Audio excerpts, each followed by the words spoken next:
Fears and tensions remain elevated across the border between Israel and Lebanon, following the IDF's deepest push into the country in more than 2 decades. Israeli flags can now be seen flying over a 12th century castle in southern Lebanon after ground troops captured the ruins on top of a mountain overlooking the region on Sunday. This as IDF airstrikes also targeted Hezbollah strongholds.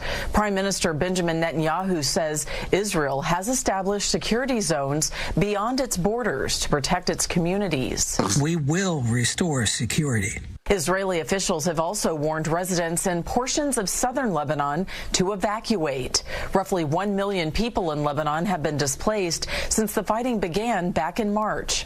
Hezbollah militants have fired thousands of projectiles at Israeli troops and villages, including hard-to-detect fiber-optic drones. Israel has updated civilian guidelines for some northern communities, including canceling classes for students, limiting large gatherings, and more. But with peace talks grinding on between the U.S. and Iran, Israel's expanding military operations in Lebanon could complicate matters, with Tehran calling for the fighting in Lebanon to end.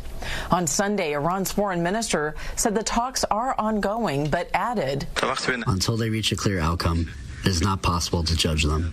To try and speed up negotiations, President Trump has reportedly sent Iran tougher terms. Meanwhile, the next talks between Israeli and Lebanese delegates are expected to take place this week at the State Department. I'm Marianne Rafferty, Fox News.